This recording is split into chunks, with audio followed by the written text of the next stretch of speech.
It has been a frustrating fight for one Detroit homeowner trying to get the sidewalk fixed in front of his property. He says it was damaged by a demolition contractor about a decade ago. And now he's reaching out to 7 News Detroit for help after telling us he's not been able to get any answers from the city. So we sent 7 News Detroit reporter Demetrius Sanders to help. He's listening to the problems that the man says the sidewalk is causing and getting a response from the city about what they plan to do now.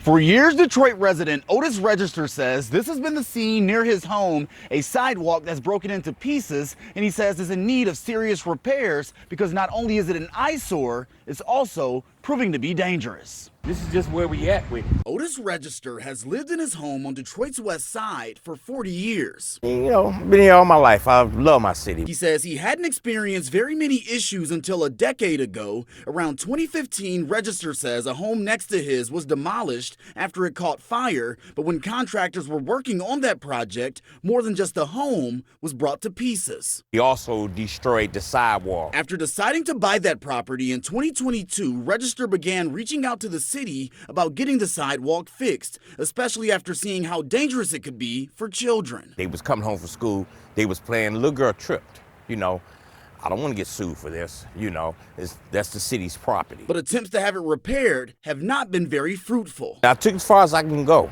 and I'm not getting no answers. It's very frustrating. You know, I never asked the city for anything. You know, I go to work every day. I do what I'm supposed to do. But now it's just getting bad. After hearing from Register, we reached out to the city about what happened with the damaged sidewalk. This particular residence got caught on fire. We took it down because it was a nuisance to the neighborhood, and that individual contractor did the job. However, they did not do it the best. Joshua Roberson, Detroit's deputy director of the Department of Neighborhoods, says heavy equipment likely contributed to the sidewalk's condition. 7 News Detroit told the city about Mr. Register's concerns, and now the city is preparing to replace it. We're going to get this restored within this coming construction season because we want to encourage those who have been buying lots, taking care of their neighborhoods, to know that their city is behind them and can support them. And as for why it took 10 years for the sidewalk to be slated for repairs. This resident's story is not necessarily unique. There were some things going on a decade ago that have changed now. We have better policies and procedures. If you notice any issues in your neighborhood, Roberson encourages Detroiters to contact their district or deputy managers. They get to me this year, fine, but it needs to be done now. Demetrius Sanders, 7 News Detroit.